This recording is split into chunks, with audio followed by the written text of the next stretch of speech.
नमस्कार, आज की बात में आपका स्वागत है। आज योगी आदित्यनाथ ने एक बड़ा फैसला किया। योगी की सरकार ने ऐलान किया कि उत्तर प्रदेश में वक्फ बोर्ड के तहत जितनी भी प्रॉपर्टीज हैं उनका सर्वे कराया जाएगा। यूपी में सुन्नी और सेंट्रल शिया वक्फ के नाम पर 1,33,000 प्रॉपर्टीज रजिस्टर्ड है। इनकी वैल्यू हजारों करोड़ रुपए में मानी जाती है। अब यूपी सरकार इस बात की जांच करेगी क्या वक्फ बोर्ड ने गैर कानूनी तौर पर किसी संपत्ति पर कब्जा तो नहीं किया हुआ। जांच इस बात की भी होगी कि क्या वक्फ प्रॉपर्टीज पर जानबूझकर दूसरों का गैर कानूनी कब्जा होने दिया गया। वक्फ संपत्ति गरीब मुसलमानों की भलाई के लिए होती है।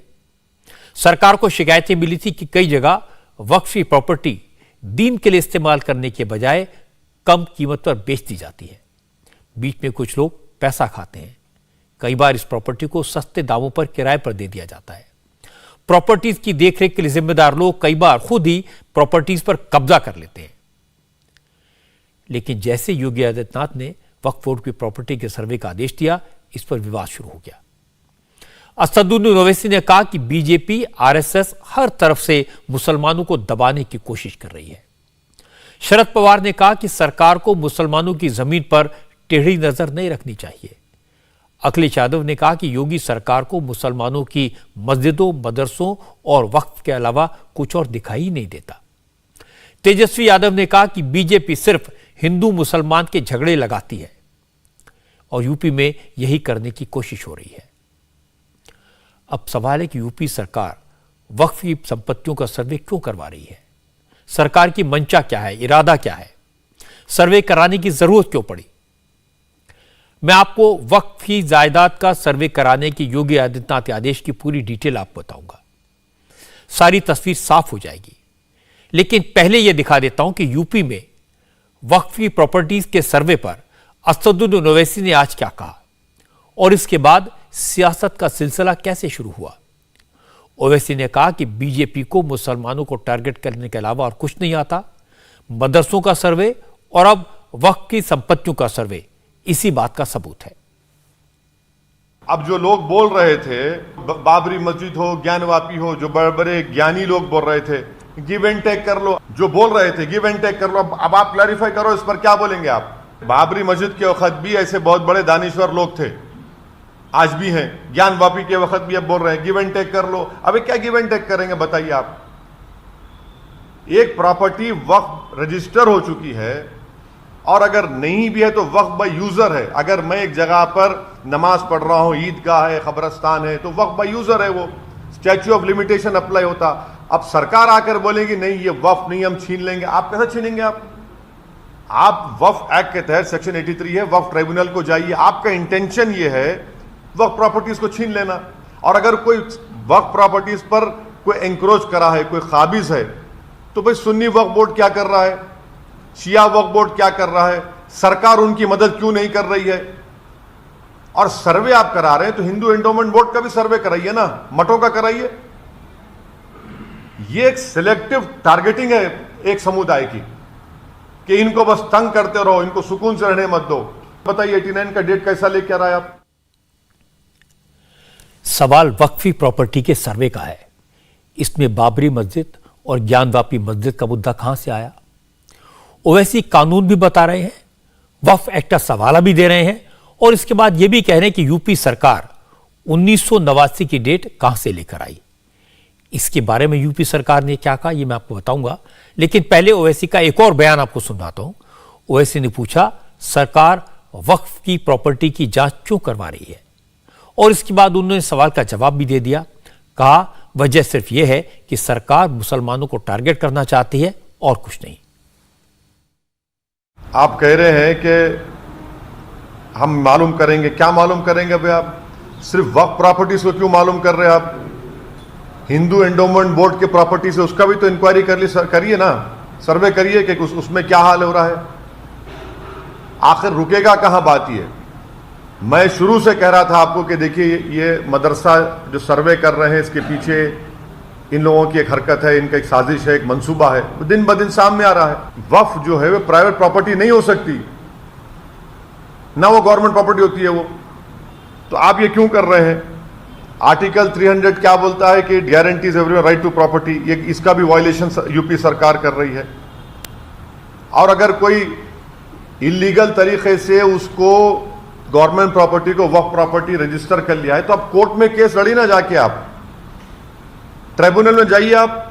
तो इस तरह से ये पूरी चीजें जो हो रही है, ये सिर्फ और सिर्फ एक तो वक्फ प्रॉपर्टीज को यूपी सरकार टारगेट कर रही है, और दूसरा ये कि आप वक्फ प्रॉपर्टीज को छीनना चाह रहे, तीसरा यह है कि आपका सुन्नी वक्फ बोर्ड है, शिया वक्फ बोर्ड है, अगर वक्फ प्रॉपर्टीज पर कोई एनक्रोच करा है तो आप उनसे बुलाकर पूछिए, वो आपको दे देंगे।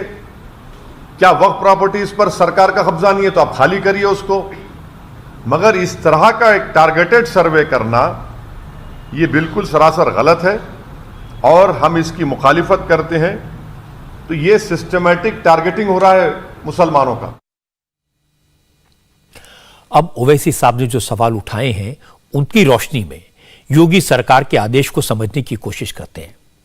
योगी सरकार ने जो आदेश दिया है उसके मुताबिक 1989 के बाद वक्फ के नाम पर रजिस्टर की गई प्रॉपर्टीज का सर्वे होगा।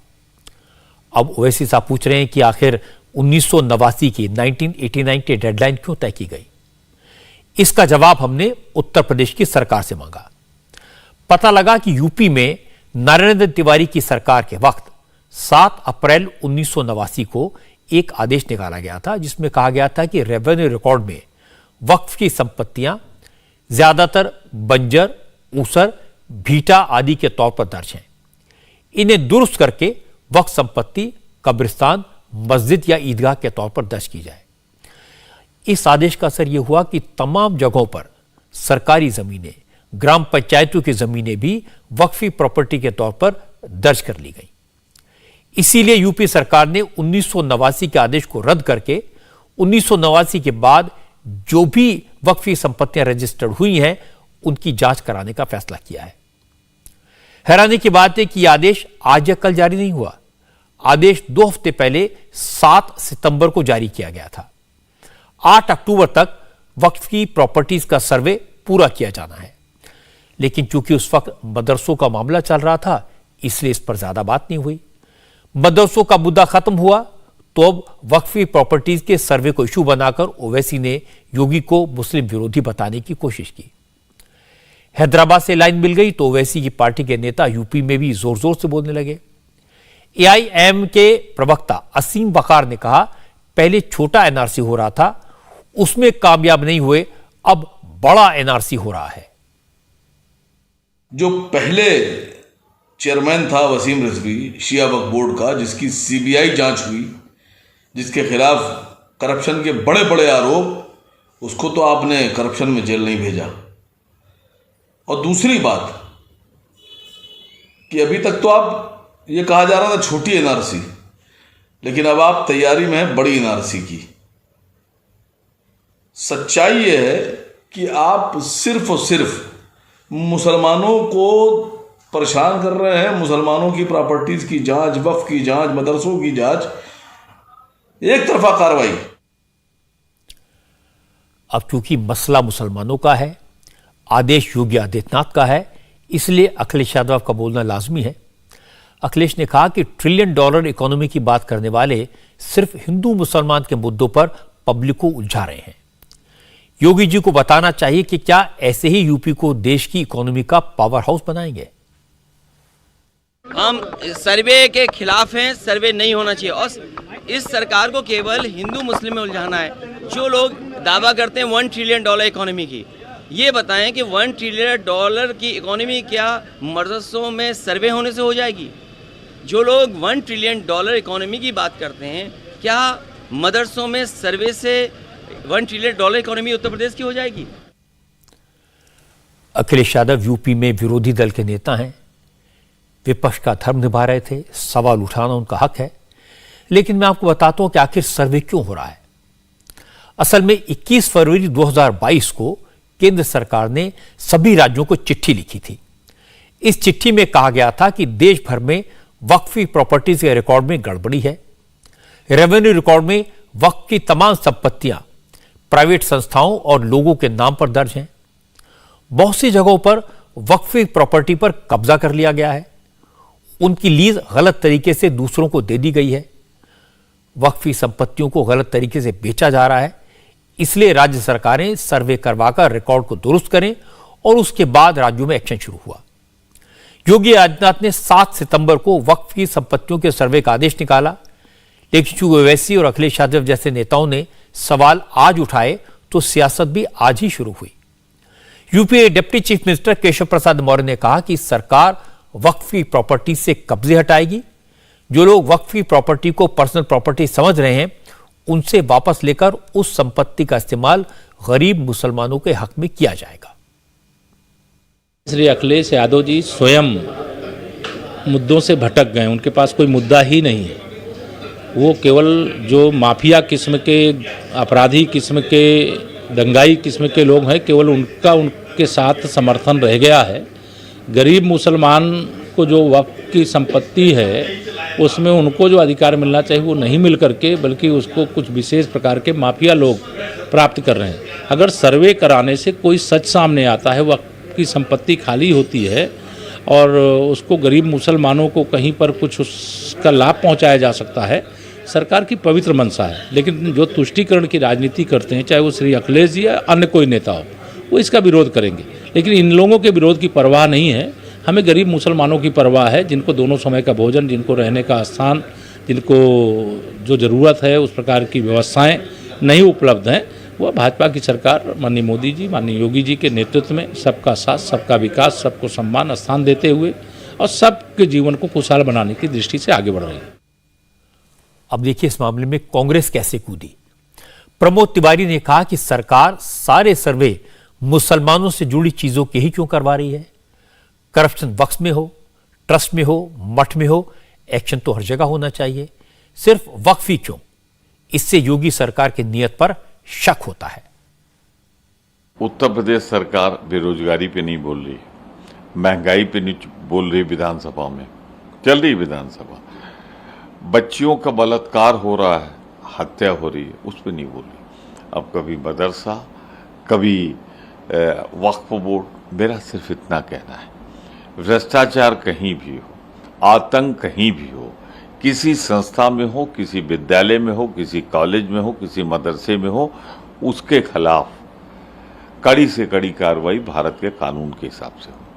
पर यह नहीं होना चाहिए कि अगर वहाँ पर सिर्फ मदरसे इसलिए किए जाएं कि वो मदरसे हैं, वक्फ बोर्ड की प्रॉपर्टी इसलिए की जाए कि सिर्फ वो वक्फ बोर्ड की प्रॉपर्टी है, बल्कि जहां भ्रष्टाचार हो वहां होना चाहिए। योगी सरकार यूपी में वक्फ के तौर पर दर्ज सार्वजनिक संपत्तियों का रिव्यू कराएगी, उनके रेवेन्यू रिकॉर्ड चेक किए जाएंगे। इस दौरान यह देखा जाएगा कि कहीं वक्फ के नाम पर सरकारी संपत्ति पर कब्जा तो नहीं है। यह भी चेक किया जाएगा कि वक्फ की जमीन पर अवैध कब्जा तो किसी ने नहीं कर लिया। यूपी के वक्फ और अल्पसंख्यक मामलों के मंत्री, माइनॉरिटीज मिनिस्टर धर्मपाल सिंह ने कहा, वक्फी जमीन तो खुदा की है, उस पर गैर कानूनी कब्जे हटाने जरूरी हैं। रिकॉर्ड क्लियर हो जाए तो भविष्य में भी वक्फ की प्रॉपर्टीज को लेकर झगड़े नहीं होंगे। वक्फ संपत्तियां बड़ी महत्वपूर्ण हैं। वक्फ तो खुदा की संपत्ति है, इस पर न किसी को कब्जा करने का हक है और न ही किसी को खुर्द-बुर्द करने का हक है। सरकार ने बड़ी साफ मंशा से इसकी सर्वे कराना प्रारंभ किया है, पहले से भी आदेश हमने दिए हुए हैं, क्योंकि वक्फ संपत्तियों को चिन्हित कराएं, चिन्हित कराने के बाद फिर कार्रवाई करें। यह बात सही है कि वक्फ की संपत्ति खुदा की, अल्लाह की प्रॉपर्टी होती है। यह लोगों की दान की हुई जायदाद है। ऐसी प्रॉपर्टी में इमाम बाड़े, मस्जिदें, मदरसे, कब्रिस्तान, ईदगाह, करबला और उसकी जमीनों का इस्तेमाल ऐसी संपत्तियों के लिए होता है। दीन की बेहतरी के लिए होता है, गरीब मुसलमानों के भलाई के लिए होता है, स्कूल, कॉलेज, हॉस्टल बनाने में होता है।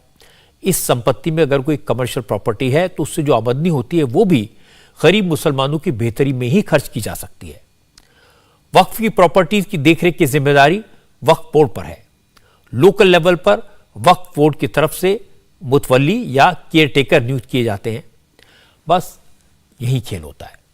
तमाम जगह मुतवल्लियों ने प्रॉपर्टी डीलर्स और दूसरे लोगों के साथ सांठ-गांठ करके वक्फ की जमीन औने पौने दाम पर बेच दी, या गैर कानूनी कब्जे करवा दिए, या बहुत कम पैसे पर किराए पर दे दी, बदले में मोटी रकम वसूल ली।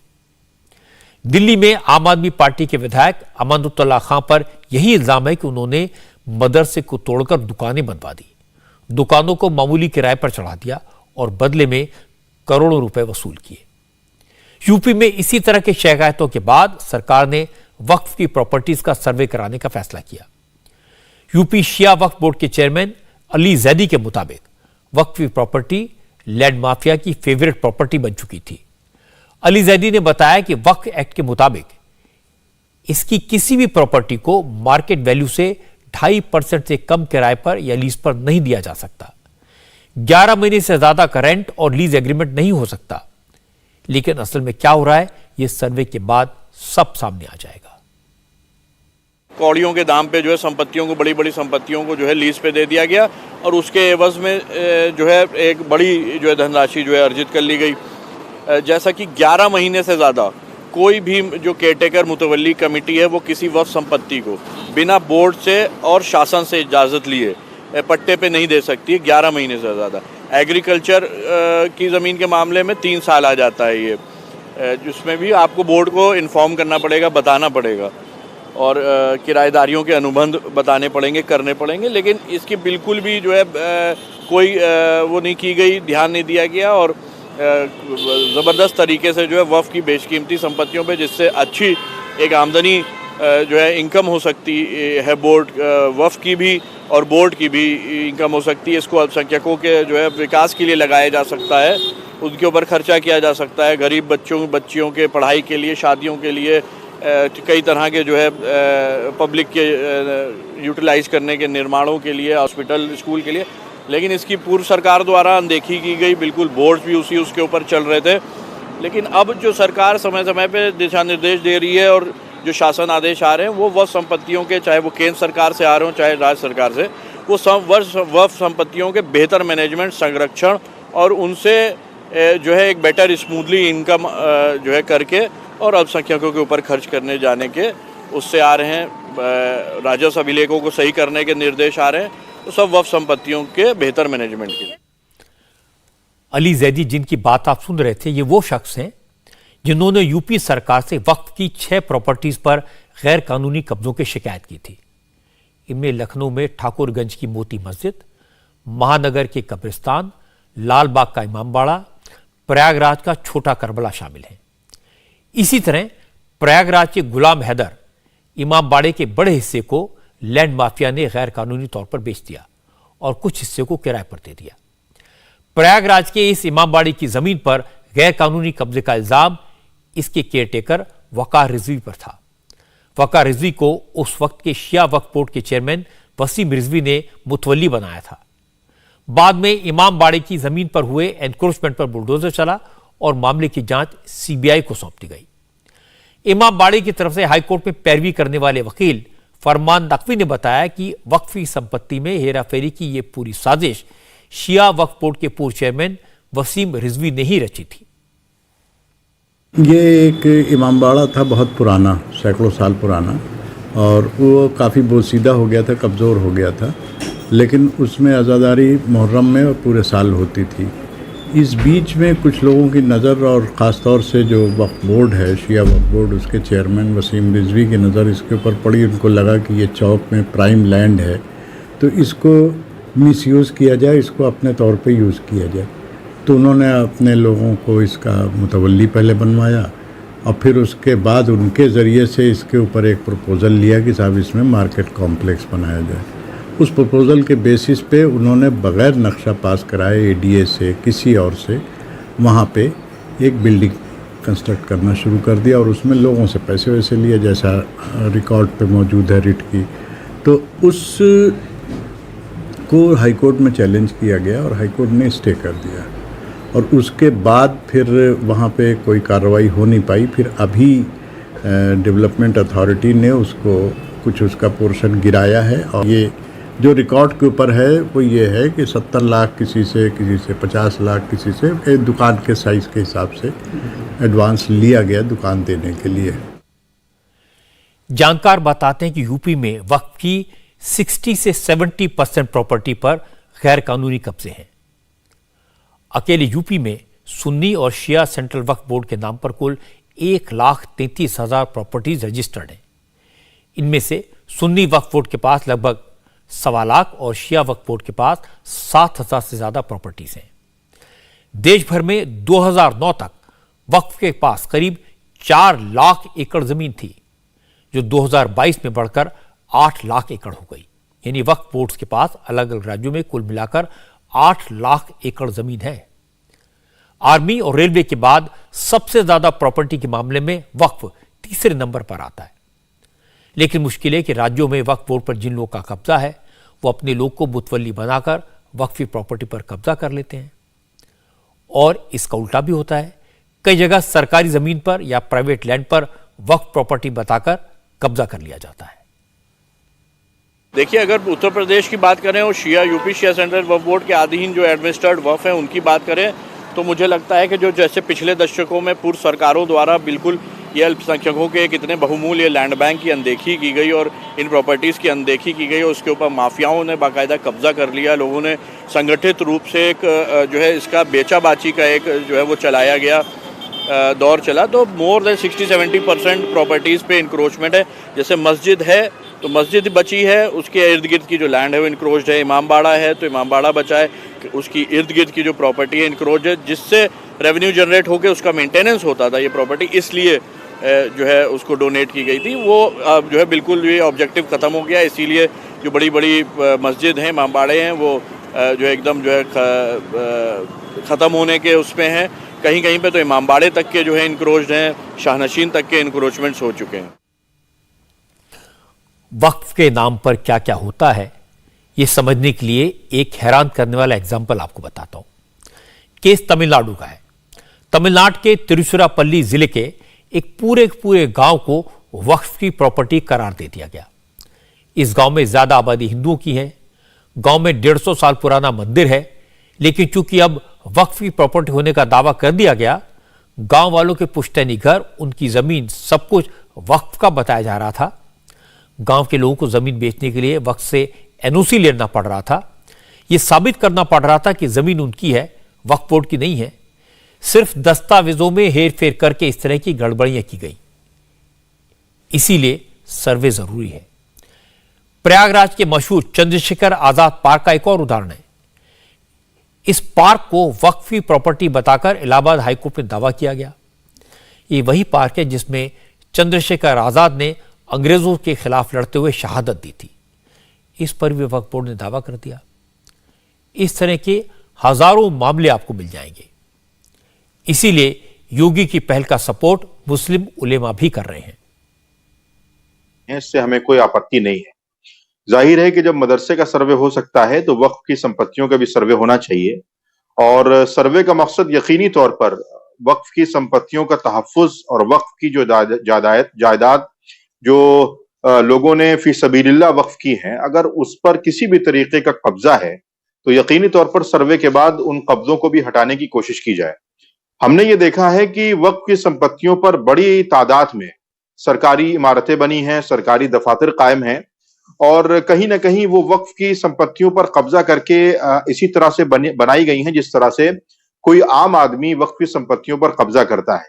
तो सरकार अगर इस तरफ तवज्जो करे और वक्फ की संपत्तियों पर जो सरकारी इमारतें हैं, सरकारी दफ्तर हैं, कम से कम मार्केट रेट का जो भी सर्कल रेट और मार्केट रेट में जो भी उसका किराया आता है, अगर वो वक्फ बोर्ड को जमा कर दिया जाए तो यकीनी तौर पर इससे मुसलमानों का बहुत बड़ा फायदा होने वाला है।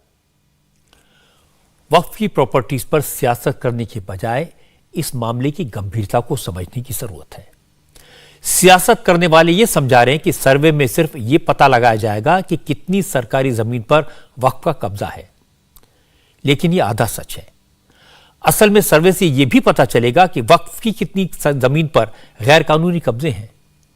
इसके बाद वक्फ की जमीनों को, प्रॉपर्टी को जिन लोगों ने अपने नाम करवा लिया है, उनके चेहरे भी सामने आएंगे। यह भी पता लगेगा कि वक्फ की बेशकीमती प्रॉपर्टीज को किसने कौड़ियों के भाव किराए पर ले रखा है। कुल मिलाकर इससे अल्टीमेटली वक्फ बोर्ड का फायदा होगा, गरीब मुसलमानों का भला होगा, कब्रिस्तानों के लिए जगह मिलेगी, स्कूल कॉलेजों के लिए जगह मिलेगी, वक्फ की आमदनी बढ़ेगी। लेकिन उन लोगों की दुकानें बंद हो जाएंगी जो वक्फ की जायदाद पर कब्जा करके बैठे हैं। सर्वे से दिक्कत ऐसे ही लोगों को है। जैसे मदरसे के सर्वे पर सच्चाई सामने आ गई, वक्फ की संपत्तियों के सर्वे की हकीकत भी जनता को खुद ब खुद पता चल जाएगी। एक और बात यह कि यह सर्वे सिर्फ यूपी सरकार का नहीं है। केंद्र सरकार ने सभी राज्यों में वक्फी प्रॉपर्टीज के बारे में जानकारी हासिल करने का कहा है। अंदाजा यह है कि देश भर में कुल मिलाकर वक्फ 8 लाख एकड़ जमीन का मालिक है।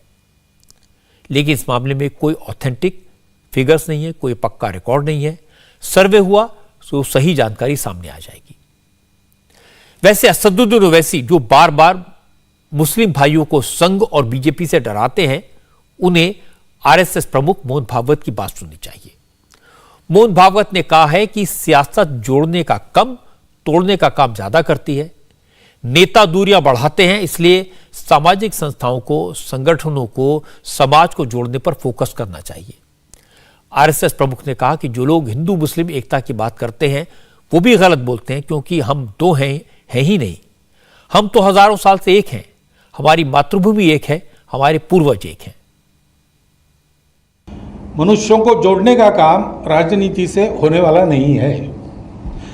राजनीति चाहे तो उस पर असर डाल सकती है, बिगाड़ सकती है। उतनी मात्रा में राजनीति की चिंता लोगों को जोड़ने वालों को करनी पड़ती है। वो कोई भी हो, हम हो या ख्वाजा साहब जोड़ने चले, वो भी, उनको भी चिंता तो करनी पड़ेगी। परंतु राजनीति इस काम का औजार नहीं बन सकती, इस काम को बिगाड़ने का हथियार बन सकती है। तो हिंदू मुसलमान एकता, हमारा तो विचार ऐसा है कि ये शब्द ही बड़ा भ्रामक है। ये दो है ही नहीं, एकता की बात क्या है? हम लोग एक है और हमारी एकता का आधार है, पहली बात है हमारी मातृभूमि। केवल हम इस पर रहते हैं, इस पर जन्मे इसलिए नहीं है, लेकिन ये मातृभूमि हमको हमारा ये स्वभाव देती है। सुजल सुफल मलय ज शीतल, ये रही है परंपरा से। और इसलिए यहां कभी झगड़ा करने की जरूरत नहीं पड़ी। हम समान पूर्वजों के वंशज हैं। अब ये विज्ञान से भी सिद्ध हो चुका है। 40,000 साल पूर्व से हम भारत के सब लोगों का डीएनए, सब लोगों का निरपवाद डीएनए समान है। उन तथाकथित अल्पसंख्यकों के मन में ये डर भरा गया है कि संघ वाले तुमको खा जाएंगे। दूसरा एक डर लगता है कि हिंदू मेजॉरिटी देश में आप रहोगे तो आपका इस्लाम चला जाएगा, ये भी बताया जाता है। अन्य किसी देश में ऐसा होता होगा, मेजॉरिटी माइनॉरिटी होगा, हमारे यहाँ ऐसा नहीं है। मोहन भागवत हिंदू मुस्लिम एकता की, मनमुटाव को दूर करने की, गलतफहमी को दूर करने की सिर्फ बातें नहीं करते, वो इस दिशा में काम भी कर रहे हैं। मोहन भागवत ने कुछ मुस्लिम इंटेलेक्चुअल से मुलाकात की, जो इस दिशा में एक कदम है। जो लोग मोहन भागवत से मिले उनमें former chief election commissioner SY Qureshi, Delhi के former lieutenant governor Najeeb Jung, Aligarh Muslim university के फॉर्मर वाइस चांसलर और ex vice army chief retired lieutenant general Zameeruddin Shah, पूर्व सांसद शाहिद सिद्दीकी और होटल कारोबारी सईद शेरवानी जैसे लोग शामिल थे। करीब 2 घंटे तक मुलाकात चली। मुस्लिम प्रतिनिधियों ने खुलकर मोहन भागवत के सामने अपनी बात रखी और उनकी बात सुनी। मीटिंग में मोहन भागवत ने कहा कि हिंदू मुसलमानों के बीच दूरियां बढ़ी हैं, लेकिन इन्हें कैसे कम किया जाए इस पर विचार की जरूरत है। बातचीत के जरिए रास्ता निकालने की जरूरत है। शाहिद सिद्दीकी ने कहा कि इस मीटिंग में दोनों समुदायों के बीच बातचीत बढ़ाने के लिए 4-4 सदस्यों की टीम बनाने पर सहमति बनी। जब तकरीबन 2 महीने पहले ये नूपुर शर्मा का बयान आया था, उससे एक माहौल बहुत बिगड़ा था। दोनों तरफ से जो है टकराव की बातें हो रही थी। तो हम उससे परेशान होकर हमने खत लिखा था, एक कंसर्न सिटीजन की हैसियत, नागरिक की हैसियत से, हम किसी के प्रतिनिधि नहीं हैं। और मोहन भागवत जी को कि आपको दरअसल इसमें इंटरवीन करना चाहिए। तो उन्होंने फिर हमने वक्त भी मांगा था, तो उन्होंने वक्त दिया था, हम उनसे मिले थे। मकसद हमारा क्या है कि बातचीत होनी चाहिए। हम सिर्फ एक दूसरे से टकराव क्यों करें? क्योंकि हम एक दूसरे से असहमत हो सकते हैं, हम एक दूसरे के विरोधी नहीं हैं। हिंदू और मुसलमान हो, चाहे राजनीतिक रूप से चाहे कैसे, कोई विरोधी नहीं है। असहमति जरूर है, उस असहमति जहां पर है उसमें सहमति बनाने की कोशिश करनी चाहिए। तो संघ प्रमुख ने क्या कहा नूपुर शर्मा वाले मामले पे? उन्होंने कहा कि गलत है और ये हम बिल्कुल सहमत नहीं है, संघ इससे बिल्कुल इस तरह की बातों से सहमत नहीं है। और उन्होंने ये कहा कि इस्लाम जो है उसको हम पूरा हिंदुस्तान का एक हिस्सा मानते हैं और हम पूरी तरह से वेलकम करते हैं। हमारे यहाँ हिंदू धर्म में या हमारे समाज में कोई, हम तो सब भगवानों को अपना मान के चलते हैं, सारे रास्तों को अपना मान के चलते हैं। जो है बहुत जो कहते रहे बहुत अच्छी बातें उन्होंने कही, लेकिन उसके अलावा कुछ बातें थी जिसपे उनको शिकायत थी, जिसमें वो चाहते थे कि स्पष्टीकरण हो। तो हमने कहा कि हम भी उसमें करेंगे स्पष्टीकरण और अपने यहाँ भी बातचीत करेंगे। तो ये तय हुआ कि 4 लोग उनकी तरफ से रहेंगे जो हमसे बातचीत करेंगे और हमारी तरफ से हम ज्यादा से ज्यादा लोगों से सहमति बनाकर फिर आगे बात को लेकर चलेंगे। मोहन भागवत से मुलाकात करने वाले कारोबारी सईद शेरवानी ने कहा कि आरएसएस चीफ के साथ किसी भी विवादित मुद्दे पर बात नहीं हुई। मीटिंग में बस इस बात पर चर्चा हुई कि हिंदुओं और मुसलमानों के बीच जो दूरियां बढ़ी हैं उन्हें कम कैसे किया जाए। किसी एक इन मुद्दों पे बात नहीं हुई जो विवादित हों या जो कोर्ट में हैं, चाहे वो हिजाब का मामला हो या ज्ञानवापी मस्जिद का मामला हो, वो उस पर कोई बात नहीं हुई। बात ये ज़रूर हुई कि हम लोगों में मिल के बात करने की आवश्यकता है और एक दूसरे समाज के अंदर जो गलत फहमियाँ आ गई हैं एक दूसरे के बारे में, उसको दूर करने की आवश्यकता है। और ये ज़रूरी है क्योंकि आज की दुनिया में चीज़ें, खबरें बहुत जल्दी बाहर चली जाती हैं, भारत तक सीमित नहीं रहती, पूरी दुनिया में घूमती हैं। और कुछ सालों से ये खबरें बाहर गई हैं जिससे कि भारत की छवि पर असर हुआ है। और आप हिंदू हों या मुसलमान हों, आप नहीं चाहते, कोई नहीं चाहता कि भारत की छवि पर नुकसान हो, सवाल उठे, हमें दूसरी नज़र से देखा जाए। और इसलिए बात करना ज़रूरी था अपने अंदर, अपने समाज के लिए, भारतीय समाज के लिए और अपने मुल्क के लिए ये करना बहुत ज़रूरी था। मोहन भागवत की पहल अच्छी है। ये अच्छी बात है कि उन्होंने मुस्लिम इंटेलेक्चुअल से मुलाकात की, उनकी बात को समझने की कोशिश की। मोहन भागवत मुसलमानों में ये भरोसा पैदा करने की कोशिश कर रहे हैं कि आरएसएस उनके खिलाफ नहीं है। लेकिन इस तरह की मीटिंग्स को गुपचुप नहीं करना चाहिए। समाज को इन कोशिशों का पता चलना चाहिए। नफरत फैलाने वाले जो लोग हैं, जो मुसलमानों को हिंदुओं का डर दिखाते हैं, जो मुसलमानों को आरएसएस से डराते हैं, वो अपनी बात रोज जोर जोर से कहते हैं और ये बात सुनाई भी देती है और इसका असर 7 समंदर पार तक होता है। इसका सबूत आज ही इंग्लैंड में मिला। इंग्लैंड में एक बार फिर एक मंदिर पर हमला किया गया। बर्मिंघम में दुर्गा मंदिर के बाहर करीब 200 लोकल मुस्लिम युवक पहुंच गए। अल्लाह अकबर के नारे लगाने लगे। पहचान छुपाने के लिए लोगों ने अपने चेहरे को मास्क से कवर किया हुआ था। और हैरानी की बात है कि हंगामा करने वालों ने कहा कि उनकी बर्मिंघम में रहने वाले हिंदुओं से दुश्मनी नहीं है, उन्होंने मंदिर से भी कोई प्रॉब्लम कभी महसूस नहीं की, लेकिन इस मंदिर में आरएसएस से जुड़े लोगों को आने नहीं देंगे।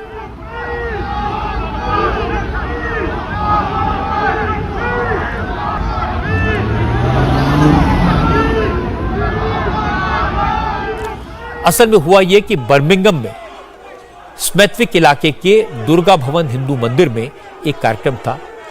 इस कार्यक्रम में साध्वी ऋतंबरा को बुलाया गया था। इस्लामिक कट्टरपंथियों ने साध्वी ऋतंबरा के प्रोग्राम के खिलाफ प्रोटेस्ट करने का ऐलान किया। इसके बाद साध्वी ऋतंबरा का प्रोग्राम कैंसिल करना पड़ा तो इस्लामिक चरमपंथी ये कहते हुए मंदिर के बाहर जश्न मनाने पहुंच गए कि उनके डर से ही साध्वी ऋतंबरा का कार्यक्रम रद्द किया गया। इसके बाद दुर्गा मंदिर के सामने खूब हंगामा हुआ, नारेबाजी हुई, अल्लाह अकबर के नारे लगे।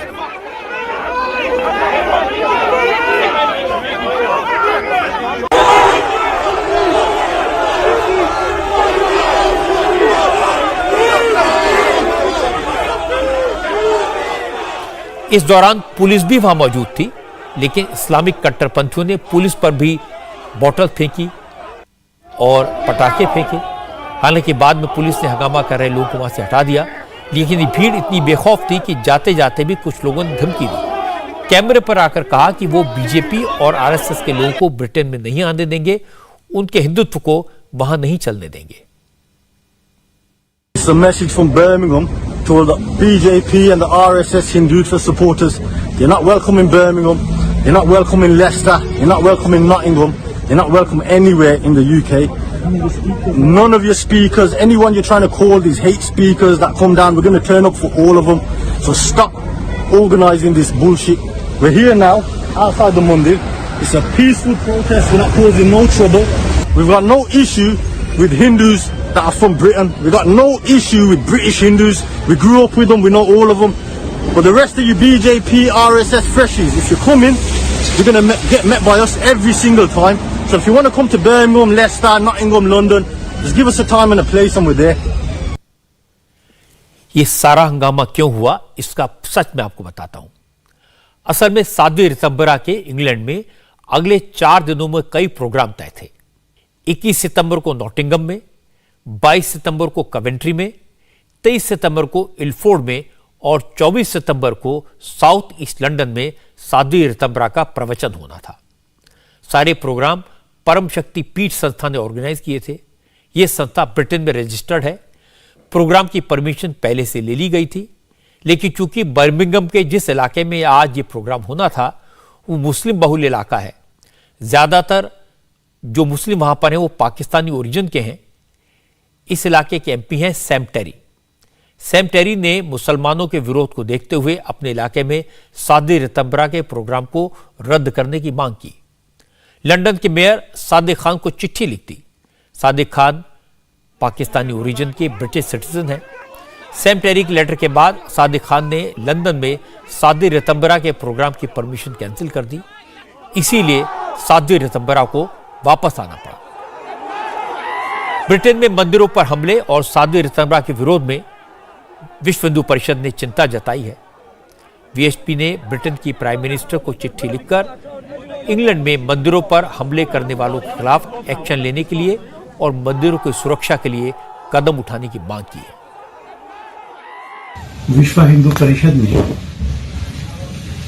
ब्रिटेन के प्रधानमंत्री को पत्र लिखकर लिसेस्टर और बर्मिंघम में हिंदुओं पर हो रहे हमलों पर चिंता जताई है।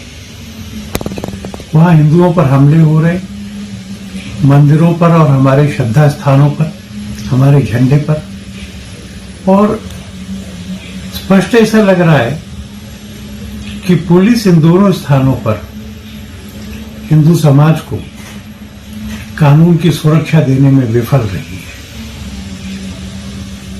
ये सब जानते हैं कि ब्रिटेन का हिंदू समाज शांति प्रिय है। उसने ब्रिटेन के विकास में एक बड़ा योगदान किया है और हमने सरकार से प्रार्थना की है कि वो वहां भारतीयों की और हिंदुओं की सुरक्षा की समुचित व्यवस्था करे और जिन लोगों ने इस तरह का काम किया है उनको जल्दी से दंड देने की भी सुनिश्चिति करें। इंग्लैंड में आज जो हुआ उससे संघ प्रमुख मोहन भागवत की बात सही साबित होती है। नेता जोड़ते नहीं तोड़ते हैं। जिन इलाकों में मंदिरों पर हमले हुए या प्रोटेस्ट हुए उनमें मुसलमानों की आबादी ज्यादा है। इसीलिए इस इलाके के एमपी सैम टेरी ने वोट बैंक के चक्कर में लंदन के मेयर को चिट्ठी लिख दी और बिना जांचे परखे मेयर सादिक खान ने रितंबरा का प्रोग्राम रद्द करने का फैसला कर दिया। साध्वी रितंबरा का प्रोग्राम कैंसिल होना कोई बड़ी बात नहीं है, लेकिन इसके बाद जो प्रोटेस्ट हुआ, जिस तरह से लोगों ने प्रोवोक होकर मंदिर पर हमला किया, इससे इस इलाके में रहने वाले हिंदुओं और मुसलमानों के बीच जो दूरियां बढ़ेंगी, एक दूसरे के प्रति जो अविश्वास पैदा होगा, वो कभी खत्म नहीं होगा। इसलिए ब्रिटेन की सरकार को मंदिर पर हमला करने वालों के खिलाफ सख्त से सख्त एक्शन लेना चाहिए। अब बात करते हैं कांग्रेस की। इस वक्त राहुल गांधी पदयात्रा कर रहे हैं और दिल्ली में इस बात पर माथापच्ची चल रही है कि कांग्रेस का अगला प्रेसिडेंट कौन होगा। आज ये करीब करीब तय हो गया कि अशोक गहलोत और शशि थरूर के बीच कांग्रेस अध्यक्ष पद के लिए मुकाबला होगा। शशि थरूर सोनिया गांधी से मिलकर चुनाव लड़ने की मंजूरी ले चुके हैं और आज अशोक गहलोत ने भी सोनिया गांधी से मुलाकात की। मीटिंग करीब 2 घंटे चली। पता लगा कि गहलोत 27 या 28 सितंबर को अध्यक्ष पद के लिए नॉमिनेशन फाइल करेंगे। अब सवाल है कि गहलोत अगर कांग्रेस अध्यक्ष बन गए तो क्या राजस्थान के मुख्यमंत्री की कुर्सी छोड़ देंगे? गहलोत ऐसा कतई नहीं चाहते। बात बस यहीं आकर अटक गई है।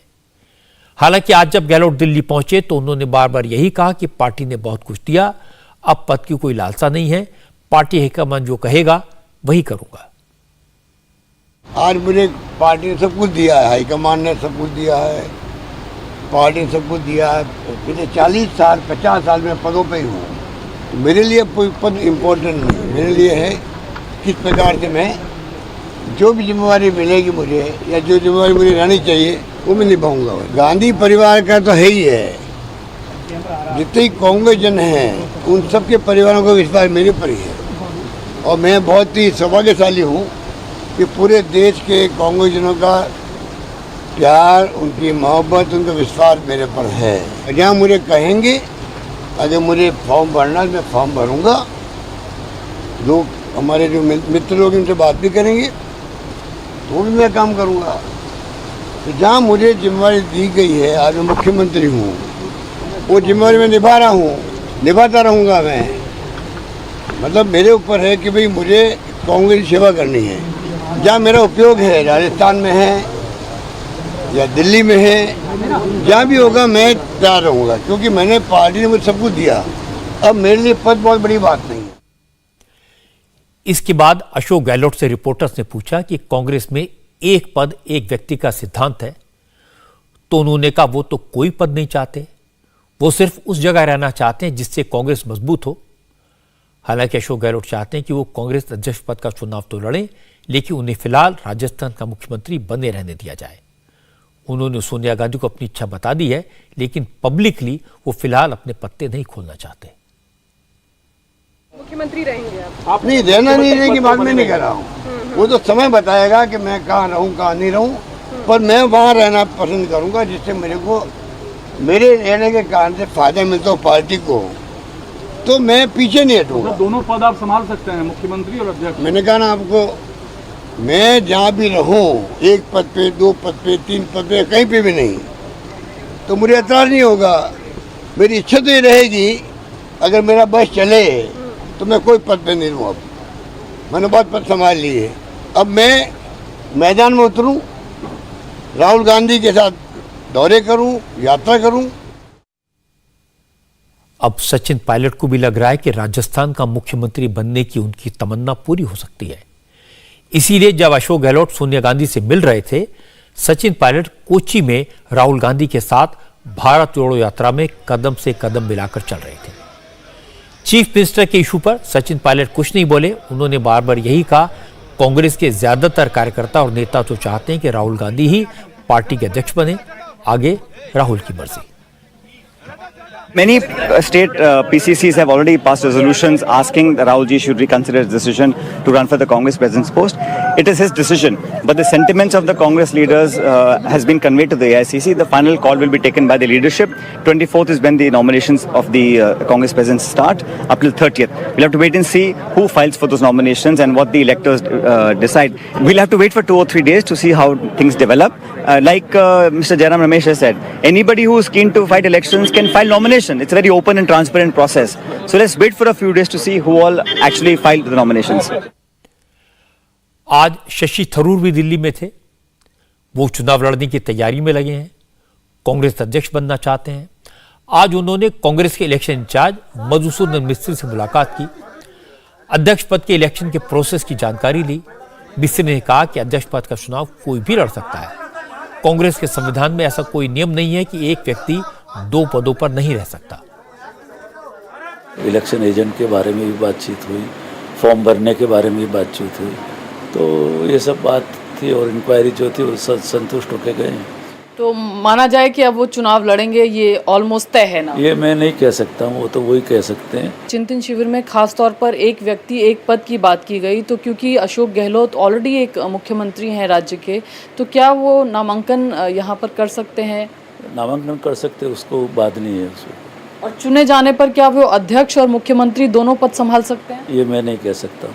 तो क्या कांग्रेस का संविधान इस पर कुछ कहता है? नहीं, वो दोनों पद संभाल सकते हैं, वो उनकी चॉइस है। लेकिन संविधान में कोई बाध्यता नहीं है। में कुछ ऐसे नहीं है, सिर्फ डेलीगेट होते हैं, वो चुनाव लड़ सकते हैं।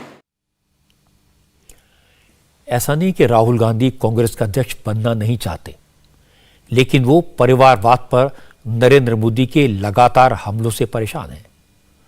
राहुल गांधी जानते हैं कि अगर वो कांग्रेस के अध्यक्ष बने तो बीजेपी को कांग्रेस पर फिर से परिवारवाद का हमला करने का मौका मिल जाएगा और बीजेपी इसका भरपूर फायदा उठाएगी। राहुल चाहते हैं कि कांग्रेस का अध्यक्ष कोई गांधी परिवार का लॉयलिस्ट ही बने, इसीलिए राहुल गांधी अशोक गहलोत को कांग्रेस के अध्यक्ष की कुर्सी पर बिठाना चाहते हैं। लेकिन अशोक गहलोत राजस्थान के मुख्यमंत्री की कुर्सी नहीं छोड़ना चाहते। वो जानते हैं अगर वो कुर्सी छोड़ेंगे तो सचिन पायलट उनकी जगह मुख्यमंत्री बन सकते हैं। अब अशोक गहलोत चाहते हैं कि वो कांग्रेस के अध्यक्ष बनने के बाद भी मुख्यमंत्री बने रहें। इसके लिए वो कमलनाथ का एग्जाम्पल दे रहे हैं, जो चीफ मिनिस्टर बनने के बाद भी मध्य प्रदेश कांग्रेस के अध्यक्ष बने रहे। इसी तरह अधीर रंजन चौधरी भी लोकसभा में विपक्ष के नेता बनने के बाद भी पश्चिम बंगाल कांग्रेस के अध्यक्ष बने रहे। इसलिए अगर वो कांग्रेस अध्यक्ष बन जाते हैं तो उनके राजस्थान के चीफ मिनिस्टर रहने में क्या दिक्कत है। लेकिन गहलोत जानते हैं कि ये मुश्किल होगा, इसलिए उन्होंने सोनिया गांधी के सामने यह भी प्रस्ताव रखा है कि अगर वो कांग्रेस अध्यक्ष बनते हैं, उन्हें चीफ मिनिस्टर का पद छोड़ना पड़ता है, तो फिर राजस्थान का मुख्यमंत्री उनकी पसंद का हो। आज लंबे अरसे के बाद लालू यादव पब्लिकली पार्टी के नेताओं और कार्यकर्ताओं के बीच एक्टिव नजर आए। लालू यादव बीमारी के कारण कमजोर तो दिखाई दे रहे हैं, लेकिन उनके जोश और उनके तेवर में कोई कमी नहीं दिखी। लालू ने कहा अब वो खुद मैदान में उतर गए हैं, अब 2024 में बीजेपी को उखाड़ फेंकेंगे। आज लालू ने पटना में आरजेडी की स्टेट काउंसिल की मीटिंग में हिस्सा लिया। लालू ने कहा कि बीजेपी से सावधान रहना है। बीजेपी कम्युनल पॉलिटिक्स करती है, लोगों को बांटने की कोशिश करती है, इसीलिए अमित शाह किशनगंज आ रहे हैं। लालू यादव ने कहा कि बीजेपी चाहे जितना कहे कि बिहार में जंगल राज है, उससे कुछ फायदा नहीं है। 2024 में बीजेपी का लौटना मुश्किल है। जंगल राज का राज शुरू कर दिया बीजेपी वाला, और जंगल राज का रिजल्ट लगा रहा है आहत है। सब इनको कोई मौका नहीं देना है। ये सब सत्ता जो गया वो आना चाहता है, लौटेगा नहीं।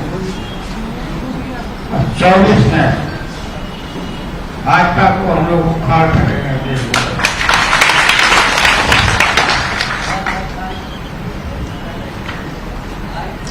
जो कमजोर तबका के लोग हैं उनके टोला और मोहल्ला में जरूर जाइए।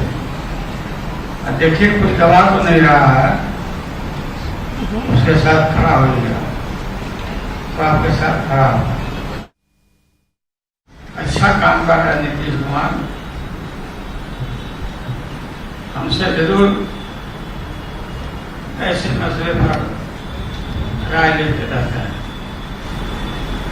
देश में भाजपा को छोड़ के सभी पॉलिटिकल पार्टी के दरवाजे खुलकर उन्होंने सबको इकट्ठा जोड़ने का काम शुरू किया।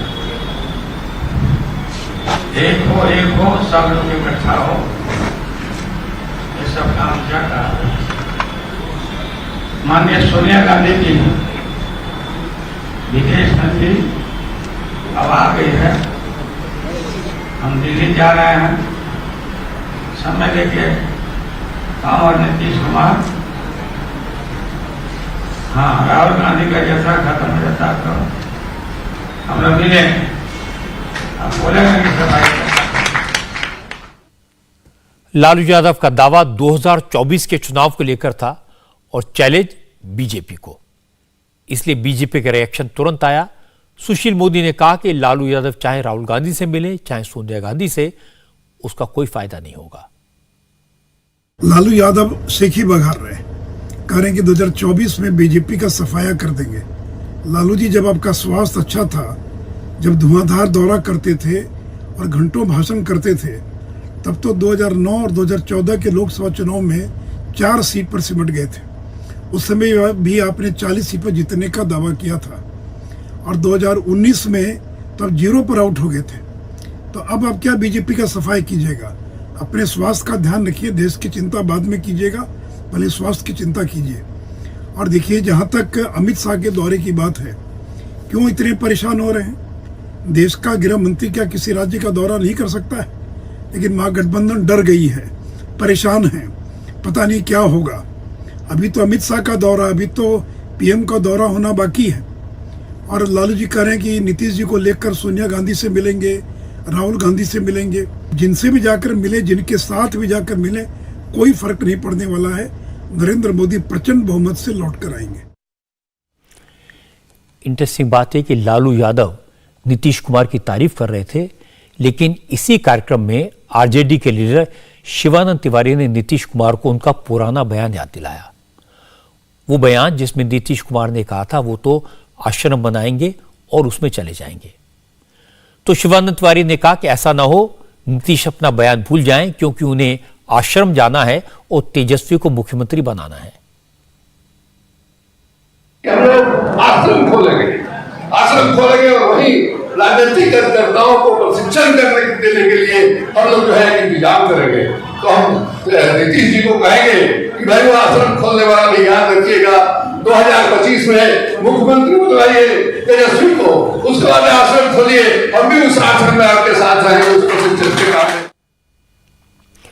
शिवानंद तिवारी की बात पर आरजेडी से अभी तक कोई रिएक्शन नहीं आया है, लेकिन जेडीयू पार्लियामेंट्री बोर्ड के अध्यक्ष उपेंद्र कुशवाहा ने ट्वीट करके जवाब दिया। उपेंद्र कुशवाहा ने कहा कि नीतीश कुमार अभी आश्रम खोलने वाले नहीं हैं, आपको जरूरत है तो कोई और आश्रम तलाश कर लीजिए। बिहार की राजनीति में नीतीश कुमार और लालू यादव का मेल कोई पहली बार नहीं हुआ है, लेकिन दोनों की विचारधारा अलग है, दोनों का काम करने का तरीका अलग है। अब नीतीश कुमार कमजोर हो चुके हैं, लालू यादव और तेजस्वी यादव शक्तिशाली हैं। एक जमाना था जब लालू और तेजस्वी कमजोर थे, नीतीश ताकतवर थे, तब उनका अपर हैंड था। और बिहार की राजनीति में आने वाले दिनों में आपको लालू यादव का तेजस्वी यादव के माध्यम से डोमिनेशन दिखाई देगा। नीतीश कुमार का वाकई में आश्रम जाना तय है। आज राजू श्रीवास्तव ने दुनिया को हमेशा हमेशा के लिए अलविदा कह दिया। राजू श्रीवास्तव पूरी दुनिया को हंसाने के लिए जाने जाते थे। करीब 1 महीने से ज्यादा दिल्ली के एम्स में जिंदगी और मौत की लड़ाई लड़ रहे थे। उनके चाहने वाले उदास थे, सब दुआ कर रहे थे कोई चमत्कार हो जाए, राजू बच जाए। लेकिन आज राजू श्रीवास्तव दुनिया को अलविदा कह गए। सबको हंसाने वाले सबको रुलाकर चले गए। राजू श्रीवास्तव के साथ आपकी अदालत का जो शो मैंने किया था, उससे मैं कभी नहीं भूल पाऊंगा। यह शो सुपरहिट था। लोग इसे बार बार दिखाने की मांग करते थे, इसे देखकर हंस हंस कर लोटपोट हो जाते थे। राजू मुझे कहते थे, मैंने आपकी अदालत का यह शो शोले जैसा दिया है, जो एवरग्रीन है, हमेशा देखा जाएगा।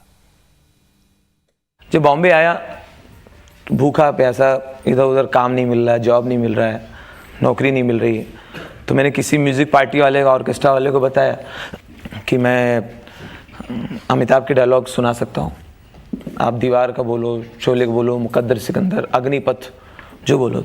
तो उसने सुना, तो उसको लगा हाँ यार, इसको अपनी टीम में रखते हैं। जो मोहल्ले और मोहल्ले वाली ऑर्केस्ट्रा होती, छोटी छोटी गली मोहल्ले में जो होती, तो उसने रख लिया। तो उनकी आवाज़ से इम्प्रेस होकर रखा, क्योंकि उस समय अमिताभ की मिमिक्री करने वाले लोग नहीं थे। इस तरह से अमित जी की आवाज़ के ज़रिए मुझे खाना मिला, रोटी मिली। उसने मुझे पहली बार 50 रुपये दिए, दूसरी बार उसने 75 रुपीज़ दिए, और फिर 100 रुपये तो मुझे 2 साल तक देता रहा। तो इस तरह से मुझे बम्बई में जमाने में और रोज़ी रोटी की शुरुआत करने में बच्चन साहब का इस तरह से हाथ रहा, जो मैं अभी भी वो बात मेरे अंदर में फील करता हूँ। राजू श्रीवास्तव चाहे अपने शरीर छोड़कर चले गए हों, लेकिन राजू श्रीवास्तव जैसे लोग कभी मरा नहीं करते। उनकी कॉमेडी लोगों के दिलों में, दिमागों में उन्हें हमेशा जिंदा रखेगी। उनकी बातें उदास चेहरों पर मुस्कान लाती रहेगी। राजू श्रीवास्तव को इंडिया टीवी की तरफ से श्रद्धांजलि। इंडिया टीवी हर वक्त हर जगह डाउनलोड करने के लिए सर्च करें India TV news Google play store या ऐप स्टोर पर।